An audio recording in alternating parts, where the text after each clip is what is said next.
साध संगत जी, आज की साखी है कि हम में से कुछ सत्संगी लोगों की यह शिकायत रहती है कि हमारी किस्मत ही खराब है। हमारी किस्मत में यह लिखा ही नहीं है, हमारी किस्मत ही अच्छी नहीं है, जिसके कारण हमसे कोई भी काम ढंग से नहीं हो पाता।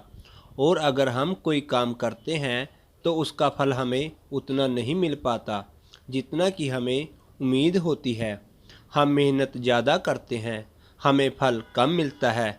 और अगर बात भजन बंदगी की आए और रूहानियत की आए, तब भी हम यही बात कहते हैं कि हमारी किस्मत में मालिक की भजन बंदगी लिखी ही नहीं है, क्योंकि अगर लिखी होती तो मालिक ने खुद करवा देनी थी।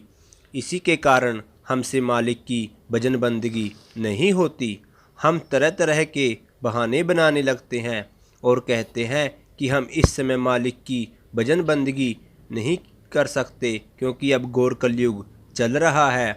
माया का बहुत गहरा प्रभाव पड़ रहा है। काल ने सभी को माया की मीठी नींद सुला रखा है और उसका बहुत जोर चल रहा है, जिसके कारण अभ्यासी से भजन बंदगी नहीं हो पाती। कुछ सत्संगी तो ऐसे होते हैं जो काल को आगे रखकर भजन बंदगी करने से बचते हैं, तरह तरह के बहाने बना देते हैं। तो इस विषय पर एक बार सत्संगकर्ता जी ने सत्संग से फरमाया था कि अब तो हम बड़ी आसानी से कह देते हैं कि काल का बहुत जोर है, इसलिए हमसे भजन बंदगी नहीं होती।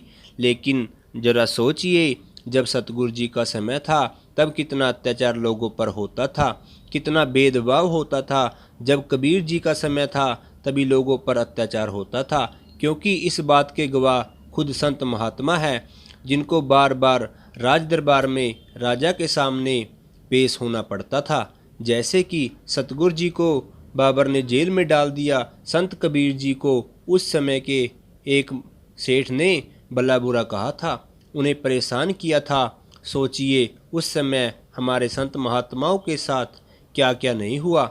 हमें इस बात पर विचार करना चाहिए कि आज का समय तो फिर भी ठीक है, लेकिन जब सतगुरु आए तब कितना अत्याचार था। लेकिन फिर भी उन्होंने नाम की चर्चा इस संसार में की। उस मालिक की भजन बंदगी करते हुए आप कहाँ कहाँ नहीं गए, जगह जगह जाकर अपने नाम का प्रचार किया, लोगों को सच्ची शिक्षा दी और करतार से जुड़ने का उपदेश दिया। और उस समय दौरान आपको क्या क्या नहीं सहन करना पड़ा। जब आप बगदाद गए तो वहाँ पर कुछ लोगों ने आपको खाई में गिरा दिया, लेकिन आप वहाँ से भी बाहर आ गए और आपने फिर नाम का प्रचार करना शुरू कर दिया। कुछ लोगों ने आपको बगदाद में पत्थर भी मारे, लेकिन आप नहीं रुके, आप मालिक के हुक्म से आगे बढ़ते रहे। हमें इस बात पर विचार करना चाहिए कि आज का समय तो फिर भी ठीक है, लेकिन जो हमारे संत महात्माओं का समय था वह कितना कठिन रहा होगा। और जब हम हर समय को खराब बताते हुए भजन बंदगी करने से बचते हैं या उन्हें ना करने का बहाना देखते हैं, तो उसमें कमी हमारी तरफ से ही है। क्योंकि अगर हम अपने सतगुरु के उपदेश को मानकर नाम की कमाई करें तो हमारा मिलाप उस परमपिता परमात्मा से हो सकता है, जो कि हमारे बहुत नज़दीक है। लेकिन हम अपनी किस्मत को दोष देते हैं, जो बिल्कुल भी ठीक नहीं है। और यह बात अक्सर फरमाई जाती है कि हम जैसे कर्म करते हैं हमें वैसा ही फल मिलता है, और हमारी किस्मत भी हमारे किए गए कर्मों पर आधारित होती है। जो भी हमने पीछे किया है आगे भी हमें वही देखने को मिलता है, और हमारे कर्मों में मालिक कभी भी दखलंदाजी नहीं करते। हम जैसे भी कर्म करते हैं हमें वैसे ही उसका फल मिलता है।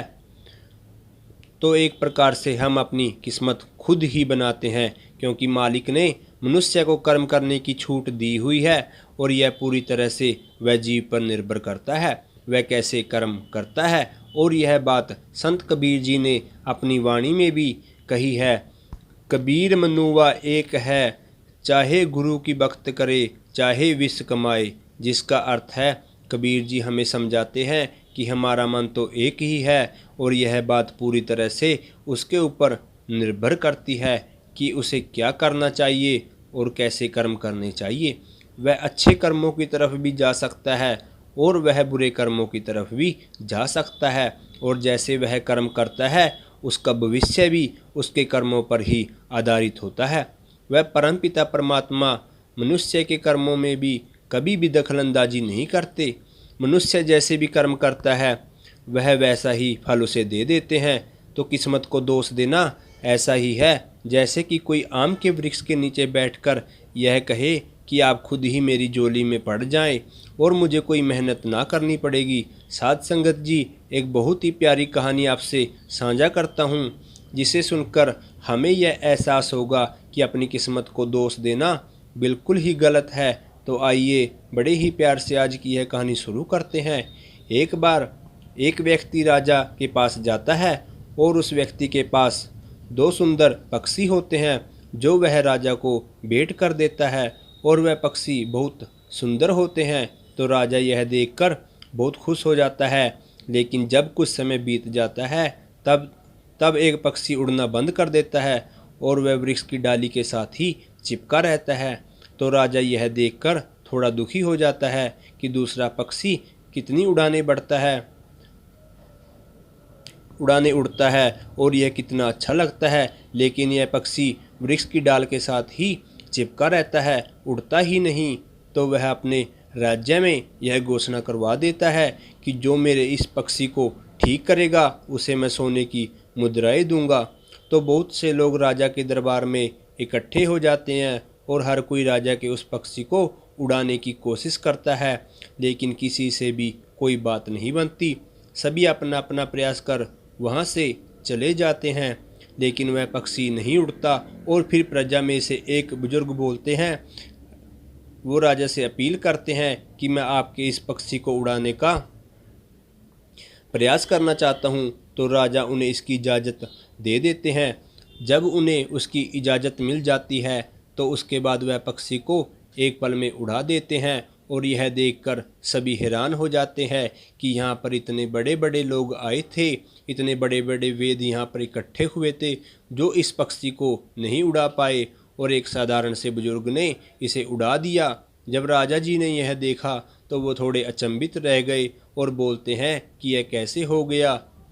फिर वह उस बुजुर्ग से पूछते हैं कि आपने कैसे किया, जबकि मुझे लग रहा था कि ऐसा तो हो पाना असंभव है। तो वह बुजुर्ग मुस्कुराते हुए राजा जी से कहते हैं कि यह कोई बड़ा काम नहीं था। मैंने देखा कि यह पक्षी उस डाल के साथ चिपका पड़ा है, तो मैंने उस डाल को ही काट दिया और फिर इसके पास उड़ने के अलावा और दूसरा कोई चारा नहीं बचा, इसलिए इसे उड़ना पड़ा और उड़ान भरनी पड़ी। तो अब यह उड़ रहा है। तो उस बुजुर्ग की यह बात सुनकर राजा को इसका बोध हो जाता है और वह उस बुजुर्ग का धन्यवाद करता है। साध संगत जी, कहीं हम भी उस पक्षी की तरह तो नहीं बन गए हैं, कहीं हम भी उस पक्षी की तरह एक डाल के साथ तो नहीं चिपक गए हैं, जबकि हमारे पास उड़ान भरने के लिए बहुत बड़ा आसमान है, लेकिन हम फिर भी तरक्की हासिल नहीं कर पाते और ना करने के बहाने ढूंढते रहते हैं।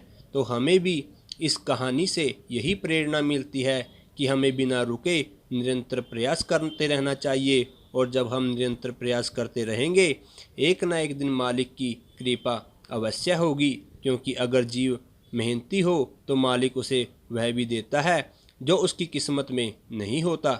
इतनी कृपा वह मालिक उस जीव पर कर देता है जो निरंतर प्रयास करता रहता है, मेहनत करता रहता है, क्योंकि और उसके पास कोई उपाय नहीं रह जाता।